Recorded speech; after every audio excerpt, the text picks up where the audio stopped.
Bonjour à tous, Franck Muller, nous sommes donc le 22 octobre. Quelques petites nouvelles locales. Ah oui, on a eu un cas dimanche sur la région lyonnaise, en plein la rue piétonne, marchand de la rue de la République. Profitant de l'orage, une dizaine d'individus mal intentionnés ont profité que les serveurs d'une sandwicherie étaient en train de ranger les tables et les chaises qui étaient emportées par une bourrasque de pluie. Et pendant ce temps, ils ont pillé le présentoir où il y avait des sandwichs et des pâtisseries, des viennoiseries. Voilà, il n'y a pas de petit profit, hein. Voilà, au moins ils auront mangé à leur faim. Euh, à Lyon, c'est toujours en région lyonnaise, Vaux-en-Velin, le quartier du Mas du Taureau. Ben, écoutez, on a des dealers de drogue qui sont carrément devant les écoles, hein, devant les primaires, les maternelles, et même aux heures de sortie de classe, devant les petits-enfants, devant les parents. Ils bandent leur cam. Voilà. Également dans les médias nationaux, toujours en région lyonnaise, à Givors, toute la brigade de nuit est en arrêt maladie. Une partie sont en dépression, manque de moyens matériels, manque de moyens humains. Euh, donc voilà. Et il semblerait qu'il manque tellement de moyens humains que lorsqu'il y a une intervention un petit peu chaude à faire, ils sont obligés de demander des renseignements à Lyon, et des renforts à Lyon, et donc attendre qu'on leur envoie quelques équipages supplémentaires pour procéder à des interventions très délicates. Voilà, donc vous voyez, nous sommes bien protégés par notre pays, on voit où passent nos impôts, en tous les cas, ils ne passent plus pour nos besoins de sécurité, ils ne passent plus dans les urgences aux hôpitaux, je ne sais pas où ils passent, mais en fin de compte, nous, il faut qu'on se débrouille tout seul. Bien, euh, interpellé, comment 90 personnalités appellent Emmanuel Macron à condamner l'agression de la femme voilée au Conseil régional. Mais alors, pour les pompiers, aucune personnalité pour condamner les agressions, les blessures qui ont été infligées par les flics sur ordre de Castaner et de Macron. Un pompier nous dit, témoigne, j'ai cru que j'allais mourir. Et il s'est retrouvé gazé en pleine bouche par les forces de l'ordre après leur avoir simplement demandé de baisser leur LBD. Et voilà, à bout portant, ils l'ont gazé. Un pompier éborgné en Côte d'Or, un pompier professionnel dijonnais a été blessé à l'œil le 15 octobre 2019 lors de la manifestation nationale des sapeurs-pompiers qui s'est déroulée à Paris. Et voilà, donc la police a tiré au LBD sur la tête d'un pompier et ça lui a causé une hémiplégie. Alors pour les JPN, il n'y a rien, hein, évidemment, il n'y a pas de problème.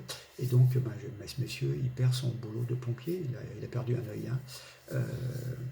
On a vu des images où on voyait 5 Robocop bloquant un pompier bloqué, couché au sol. Ils étaient donc à tabasser, à bloquer. Je crois que c'était à Toulouse. Euh, euh, une journaliste néerlandaise aussi, pareil, on lui lance une grenade à ses pieds alors qu'elle était en train effectivement de filmer. Elle disait pourtant qu'elle était de la presse. Et bon, voilà. Donc, en fin de compte, on peut dire que Macron aura mis tout le monde dans la rue, sauf les banquiers, les actionnaires, les traders, les patrons et les très riches. Qu'est-ce qu'il nous avait dit déjà, Macron, qu'il serait le président de tous les Français? Ouais. Enfin bon. Puis de toute façon, on peut taper sur les pompiers. À quoi ça sert un pompier? Ça coûte de l'argent. Puis de toute façon, le but de la Macronie, c'est peut-être de réduire notre pays, la France, en cendres. Macron, en fin de compte, maintenant on l'appelle Cramon. Il crame la France. Il restera dans les mémoires comme le roi du chaos. Aucun président n'avait autant mutilé de manifestants sur une aussi longue durée et un rythme aussi effréné que Emmanuel. Puis de surcroît, tous ces incendies d'entrepôts, d'entreprises chaque jour, toujours des problèmes, différents métiers, des mouvements revendicatifs dans la rue chaque semaine, chaque samedi, des foules en colère, la justice qui ne fait pas son travail. On arrive à ce que tout le monde se hait, la division est partout, la paix est nulle part. Comment dire, Macron nous parle de risque de guerre, de stigmatisation de l'immigré, du communautarisme. Enfin bon, on monte les communautés les unes contre les autres. On importe des familles de djihadistes sur le territoire malgré les attentats répétés. Il y a quand même aussi des milliers de clandestins qui se rajoutent aux millions de chômeurs. Et on monte les pompiers contre les policiers, les jeunes contre les retraités, les gilets jaunes contre les nantis, les LGBT contre les retraités, les gilets jaunes contre d'autres nantis, d'autres riches, les femmes contre les hommes, les Français contre les étrangers. Et puis voilà, un chaos général. Bah d'ailleurs, c'est le projet de Macron. Hein. C'est notre projet. Faire imposer la nation pour servir des intérêts étrangers et les intérêts de la haute finance. Enfin bon, la section CRS du syndicat UNSA Police a présenté ses excuses sur Twitter pour la gestion du maintien de l'ordre face aux pompiers qui manifestaient. Certains CRS sont honteux d'avoir gazé les pompiers alors que la manifestation était bon enfant. Ils se disent unis dans le même combat pour défendre leurs conditions de travail. Voilà. Bon. Il faut quand même savoir que nos élus, il n'y a pas de problème. Hein. Dès novembre, la dotation de l'hébergement des députés va être revue à la hausse, passant de 900 à 1200 euros. Par mois, évidemment. Hein. Cette mesure permettra de faire des économies sur les frais d'hôtel, selon un des questeurs à l'initiative de cette augmentation. Donc, les députés disposeront de 1200 euros par mois pour se loger à Paris. La dotation jusqu'à présent était consacrée à l'hébergement, était jusqu'à présent fixée à 900 euros. Cette augmentation de 33% a été actée par le bureau de l'Assemblée à la demande des questeurs. Voilà. Eh bien, c'est très bien. Hein. Bon, eh bien, allez, tant mieux pour eux, hein, 33% d'augmentation. Alors, la femme voilée. Ils ont détruit ma vie. Mon fils est marqué. Comment? Son fils, il est marqué? Il a eu peur, il a été impressionné comme un gamin qui est perdu, qui ne voit pas sa maman, et dont on fait une annonce à la caisse centrale de Auchan, de Carrefour. Et vous avez des petits gamins de 2 ans, 3 ans qui, voilà, qui sont perdus, qui pleurent. Enfin, franchement, on ne lui a rien fait à ce gamin. La mère voilée qui accompagnait la sortie scolaire en Franche-Comté a déposé plainte contre le député du Rassemblement national qui lui a demandé d'enlever le voile. Hein. Il ne lui a pas demandé d'enlever le voile. Hein. Il a dit au président de l'Assemblée régionale que ce n'était pas conforme. Voilà, enfin bon, que c'était un symbole qui n'était pas conforme avec la République. Bon. Alors, elle profite bien, hein, cette dame. Hein. Cette dame, elle profite bien de notre République qui lui donne des droits qui n'existent dans aucun pays musulman du monde. Elle nous chie dessus avec son idéologie totalitaire en retournant contre nous ces libertés que notre pays lui offre. C'est en réalité tout ce que nous méritons car notre exécutif est constitué de pleutres, de lâches. C'est tout ce que nous méritons, nous autres Français, car nous avons élu un homme qui a toujours été évasif face à l'islamisme. Quand même, le Rassemblement national est désormais vu comme le pire, le plus anti-républicain, le plus dangereux des soi-disant défenseurs de la France. Et la défense des valeurs et des principes de la France sont désormais le territoire exclusif des humanismes de tous les autres partis politiques, qui ne bougent pas. Enfin bon. Enfin, moi, je suis profondément écœuré de constater l'émotion qui s'exprime depuis quelques jours au sujet du traumatisme supposé du fils de la mère accompagnatrice de la sortie scolaire en Franche-Comté. Je n'ai jamais vu autant de lamentations.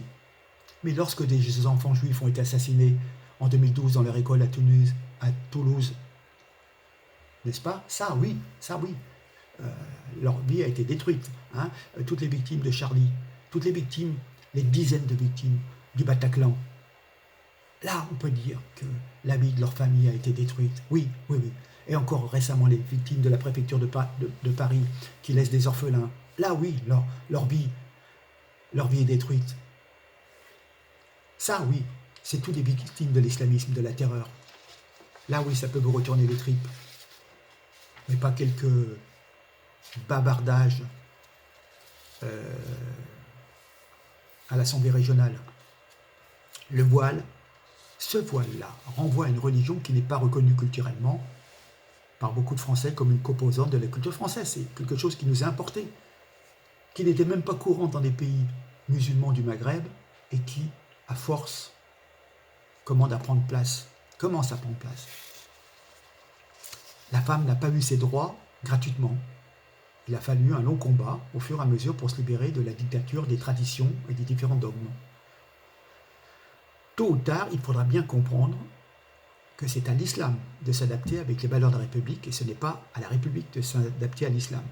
Il faut vraiment que le changement vienne de l'intérieur de l'islam. Enfin bon. Enfin, ça ne rassure pas du tout la majorité des Français. Alors, expliquez-moi. Comment dire, il y a un texte qui court, une pétition qui a été signée par 101 musulmans français, qui dit à peu près ça. Notre pays se déchire depuis 30 ans au sujet du port du voile de certaines Françaises de confession musulmane.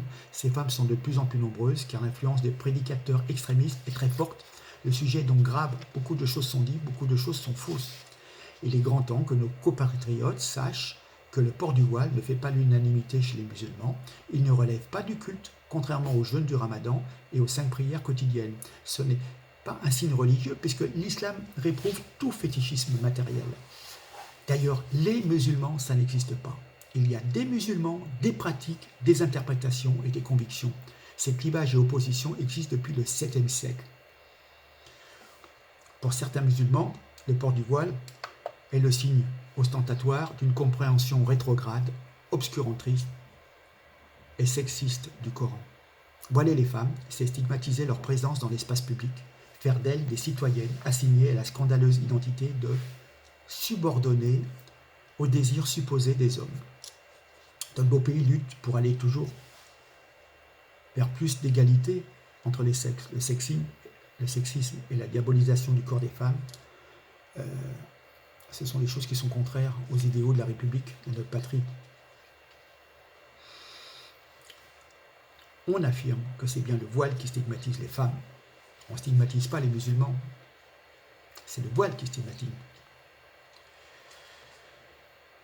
Les musulmanes ne portent pas de voile, sachez-le bien. Ce sont des musulmanes qui le portent, des musulmanes qui font une lecture patriarcale et faussement littéraliste du texte coranique.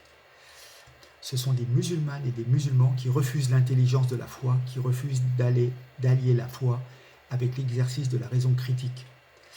Ces musulmans veulent figer l'islam dans l'histoire du 7e siècle, celui du désert arabique, en y greffant le port d'un voile par ailleurs inexistant dans le Coran. Ces musulmans donnent une telle importance à cet accessoire sexiste créé dans l'Antiquité qu'ils en ont quasiment fait le 6e pilier de l'islam. Alors là, enlever le voile à des femmes, alors là, vous pouvez dire que tous les musulmans intégristes, ils sont prêts presque à pardonner l'alcool, vous voyez, mais alors enlever le voile, alors là, c'est trop. Qu'est-ce que je veux dire? Ces musulmans ne seront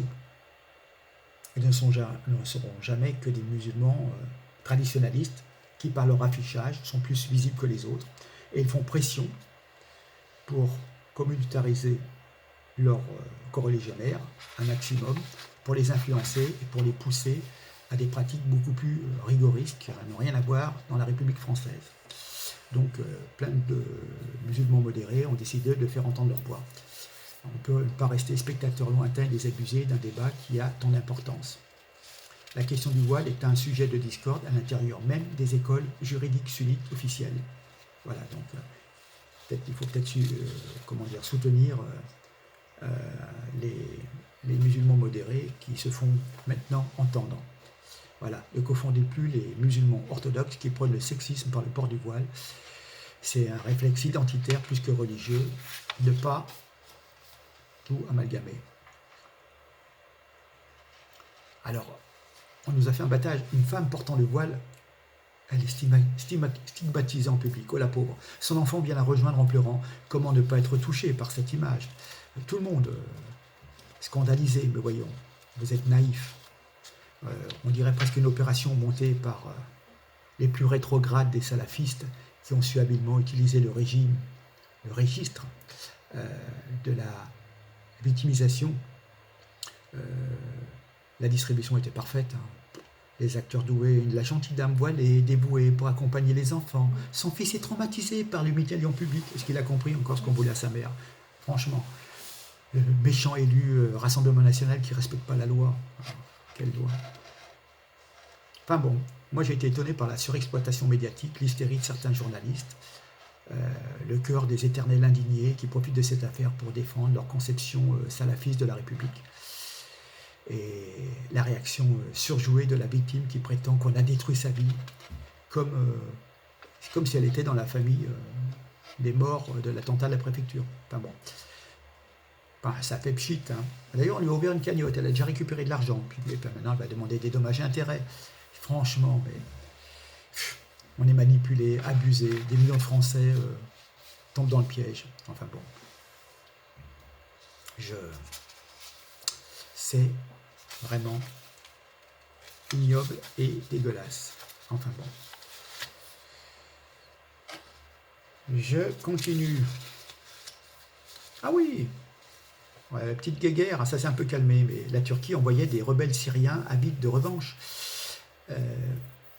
Ankara avait imposé à des combattants anti-Assad, qu'elle finance et qu'elle arme, de s'unir contre les forces kurdes dans certaines zones qui ont été conquises par ces milices kurdes en 2015. Et donc, pour la première fois, des groupes armés, vous savez, les copains Fabius, hein, ceux qui font du bon boulot, les forces anti-Assad ont formé un front uni, mais pas pour taper les militaires à Assad, mais pour aller se venger des Kurdes. Et voilà. Alors, il y avait effectivement une ancienne brigade de l'armée syrienne libre et des formations islamistes modérées. Enfin, ce sont des mercenaires dépendants à 100% des Turcs. C'est Ankara qui arme, qui finance, qui commande cette armée de supplétifs. Et donc, ils font tout pour reconquérir un des cantons, le fameux canton kurde d'Afrin, et d'autres régions. Enfin, le gros des combats au sol est donc assuré par les ex-rebelles. Je crois qu'il y a à peu près 20 000 rebelles. Et voilà, enfin bon. Ils veulent établir une zone de sécurité. Enfin, l'opération leur donne l'opportunité de se rendre utile, de justifier leur salaire et de consolider leur petit pouvoir. La révolution est la dernière chose à laquelle ils pensent. Enfin bon, c'est quand même... Ils ont besoin de revanche parce qu'en fait, compte, ils avaient pris une déculottée avec les Kurdes. Et donc, l'empressement de ces anciens insurgés syriens à se mettre au service de l'armée turque est alimenté par un besoin de revanche sur leurs rivaux kurdes. Voilà, donc... il y a... Enfin, ce qui est grave, c'est que des milliers de djihadistes restent prisonniers des milices kurdes. Et la Turquie a bombardé une prison où se trouvaient des terroristes de chez Daesh. Et donc, effectivement, tous ces barbares sanguinaires se retrouvent dans la nature. Donc, en fin de compte, on peut dire que la Turquie cherche à saper tous les efforts et progrès obtenus lors des combats contre Daesh. Je rappelle quand même toutefois qu'il y a une note de la Cour des comptes européenne parue en 2018 qui rappelle que l'aide de préadhésion versée à la Turquie devait s'élever en tout à plus de 9 milliards d'euros, étalée sur 13 ans, de 2007 à 2020, année d'une possible adhésion de la Turquie à l'Union européenne. Moyennant ça, le président turc Erdogan a menacé d'ouvrir les portes de l'Europe à des millions de réfugiés en réponse aux critiques européennes contre l'offensive turque en cours dans le nord-est de la Syrie. Union européenne, reprenez-vous, je le dis encore une fois, si vous essayez de présenter notre opération comme une invasion, nous ouvrirons les portes et nous enverrons 3,6 millions de migrants, nous a déclaré Erdogan lors d'un discours à Ankara. Voilà. Et on leur donne de l'argent aux Turcs pour ceci. Je crois qu'il y a plusieurs milliards par an. Enfin voilà. Donc il y a un chantage, il nous tient bien. Il nous tient bien par les couilles, Erdogan. Pardonnez-moi ce terme un peu cru. Voilà.